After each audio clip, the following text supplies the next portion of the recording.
Muito boa tarde a todos, Sr. Reitor, caro amigo e demais responsáveis pela Universidade da Beira Interior, professores e investigadores da Universidade, Presidente da Associação Académica e estudantes, funcionários da Universidade.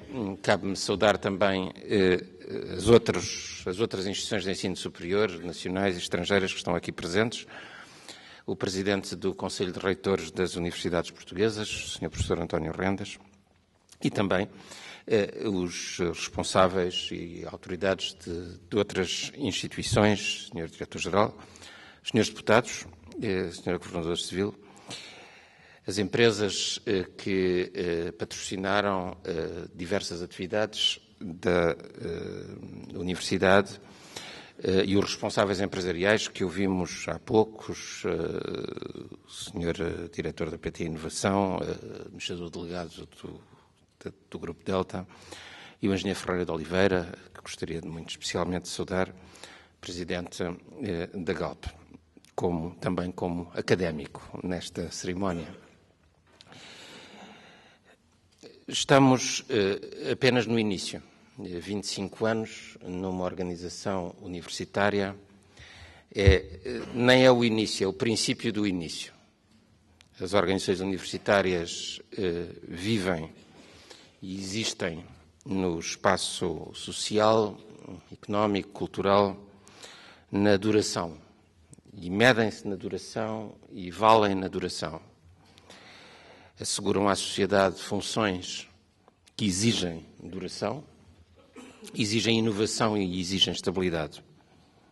O que temos perante nós é uma universidade que está no início, mas num início já testado, com transformações muito importantes da região, transformações do país, que foram simultâneas destes últimos 25 anos, e, naturalmente, transformações, como não podia deixar de ser, na criação da própria instituição e da sua cultura institucional.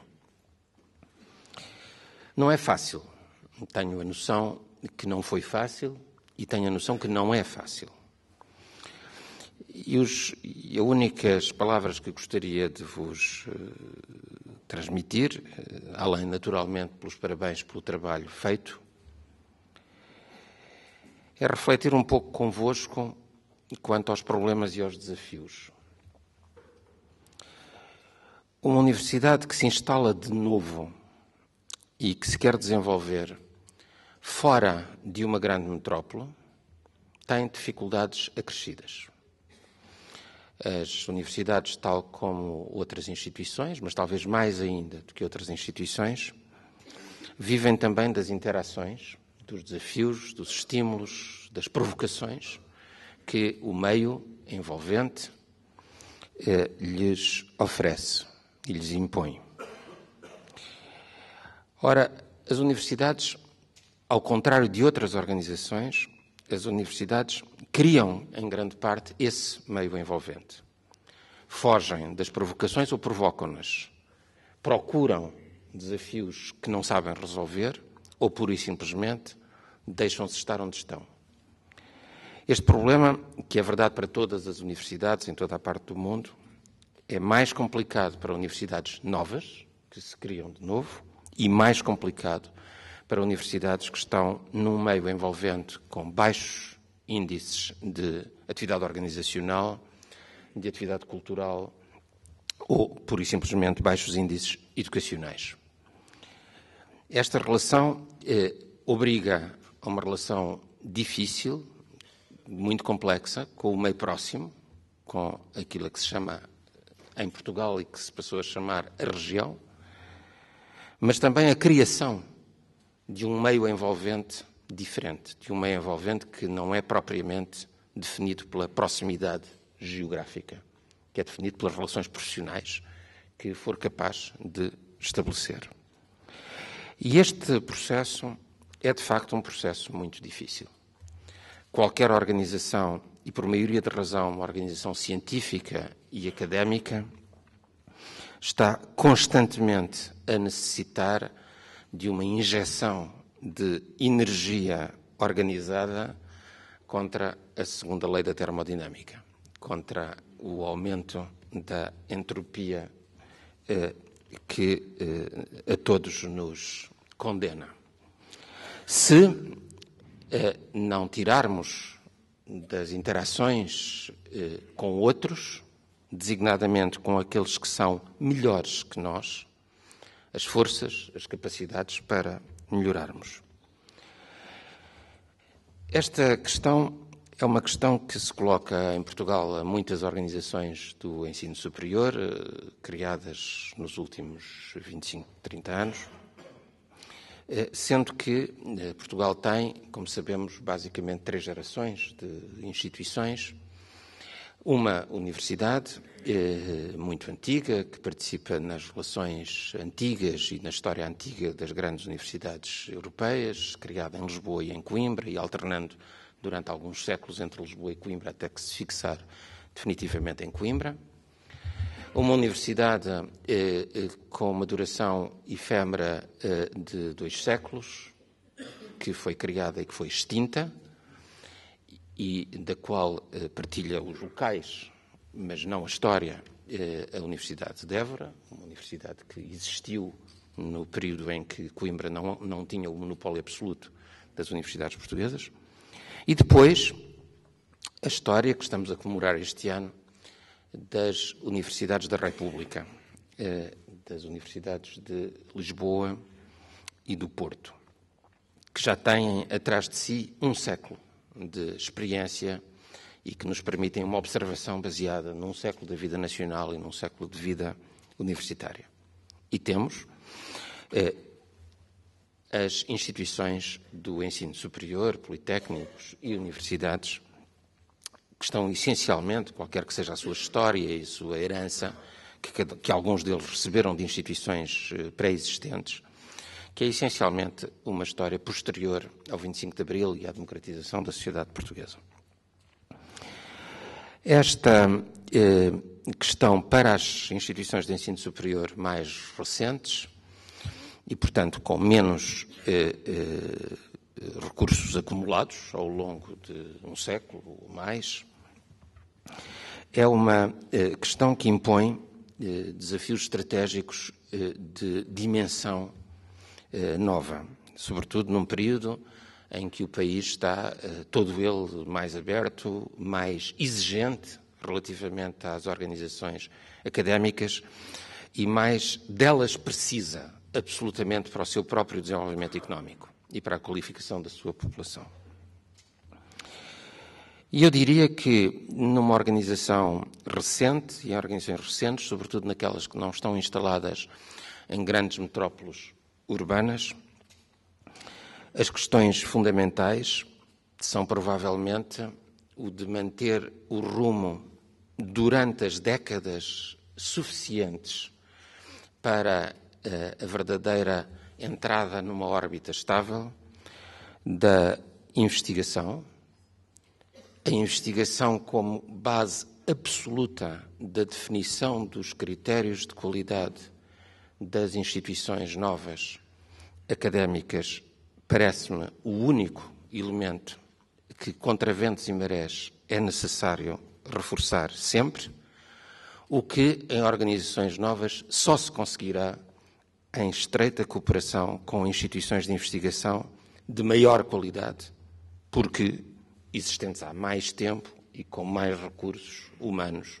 físicos, históricos acumulados.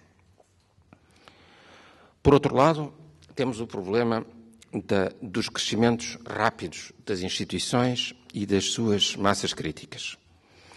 É da lei, não sei se da segunda lei da termodinâmica, mas certamente de uma lei das organizações, que as organizações, quando crescem depressa, têm mais dificuldade em conseguir não se fechar. Ora, a aposta em novos talentos vindos de fora é ainda mais crítico numa instituição recente do que numa instituição antiga. É evidente que é muito crítico numa instituição antiga, mas é muito mais crítico numa instituição recente. A endogamia das instituições é particularmente nefasta e particularmente difícil em instituições recentes. Este problema temos-lo em institutos de investigação em Portugal, tivemos-lo abundantemente na evolução dos nossos laboratórios de Estado, temos-lo nas grandes e velhas instituições, departamento a departamento, e os diferentes setores dessas instituições hoje medem-se e distinguem-se pela capacidade que tiveram ou não de superar esta dificuldade.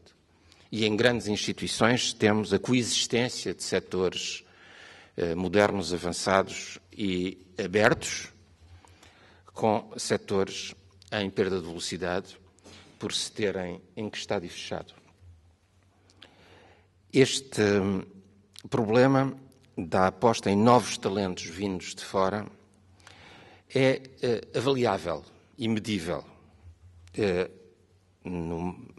Isso exige, naturalmente, que, passada a primeira fase, que agora se termina, da atividade da Agência de Avaliação e Acreditação, ou seja, da acreditação pelos mínimos, se ultrapassa rapidamente essa fase para a avaliação muito acima dos mínimos. Mas essa tem de ser começada a fazer pelas próprias instituições. E há muitos instrumentos para medir.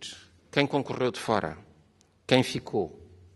A vigilância nestas matérias, nas organizações académicas, é ainda mais crítica, perdoem-me os empresários presentes, ainda mais crítica do que nas organizações empresariais. As organizações académicas vivem hoje, crescentemente, desta capacidade de atrair os melhores estudantes, de atrair os melhores professores e os melhores investigadores, mas, sobretudo, de reforçar a sua malha institucional interna com os melhores e não apenas de ter os melhores a funcionar num limbo externo e os piores como elementos estáveis da organização. Este problema é um dos problemas centrais hoje da Universidade Portuguesa toda, mas é particularmente mais crítico, naturalmente, nas organizações mais pequenas. Uma avaliação redobrada, insisto, muito para cima dos mínimos, é aquilo que, em última análise, na minha opinião, distinguirá as instituições do ensino superior criadas nas últimas 3 décadas, agora no próximo quarto século. Provavelmente não teremos um quarto século, porque a história portuguesa está, como se sabe, a acelerar.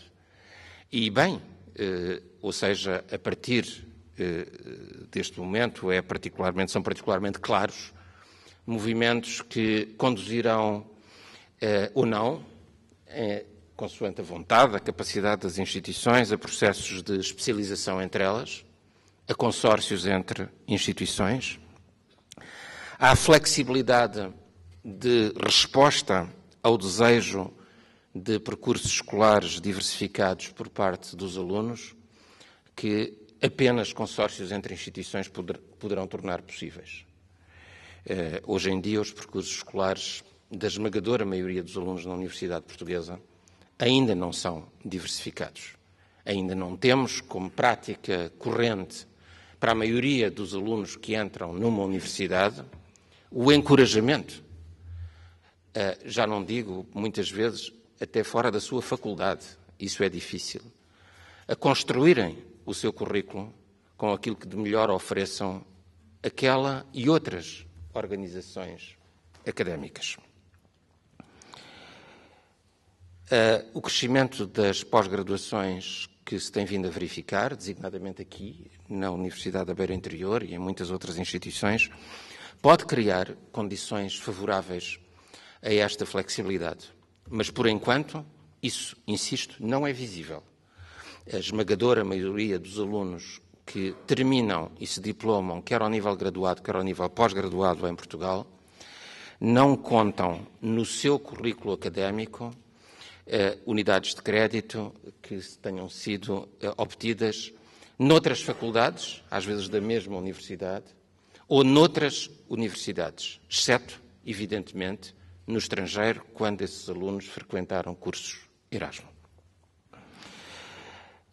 Este problema é um problema que afeta claramente os estudantes, e os estudantes como força motora da energia organizada de que eu falava no início para a renovação e a qualidade das instituições de ensino superior, têm ainda muito que oferecer e que nos oferecer. As instituições cada vez mais se começam a medir, nesta nova fase de avaliação a que todas estão a começar a ser sujeitas, pela capacidade de atrair os melhores alunos, pela capacidade de que esses alunos contribuam para um ambiente cultural mais criativo, que, sobretudo, nas instituições académicas, insisto, fora das grandes metrópoles urbanas, é um dos desafios mais críticos. Que outra instituição poderá ser o grande agente cultural dinamizador da região onde está inserida, se não for a universidade. Por outro lado, hoje em dia, a aposta clara dos estudantes na exigência científica e na investigação e a resistência a todos aqueles que lhes dizem que o que é preciso é saber ensinar bem, não é preciso saber investigar para isso, a resistência absoluta a essas vozes só pode vir, neste momento, dos melhores professores e investigadores, mas, sobretudo, dos estudantes. E, para isso, as universidades têm de se bater por ter os melhores estudantes que puderem. É verdade que as universidades hoje já não estão sozinhas. A universidade como coletivo, e o coletivo das universidades, pese embora o facto do Conselho de Reitores das Universidades Portuguesas existir há muitos anos, é uma realidade muito recente. A possibilidade de trabalho conjunto das universidades por objetivos comuns é talvez um dos maiores fatores de esperança do futuro da Universidade Portuguesa. Tudo isto faz com que cada universidade não esteja sozinha no corpo académico, não esteja sozinha na sua relação com a sociedade, com os agentes políticos, económicos ou com outras organizações, e não esteja sozinha no mundo internacional.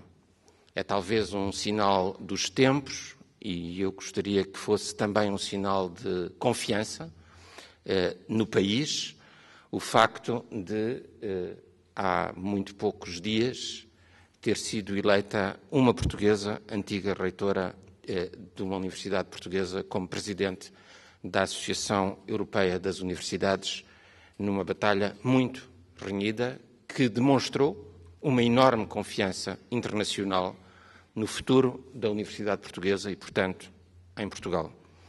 Acho que é minha obrigação agradecer à Universidade Portuguesa no seu conjunto essa mensagem e esse facto e essa vitória.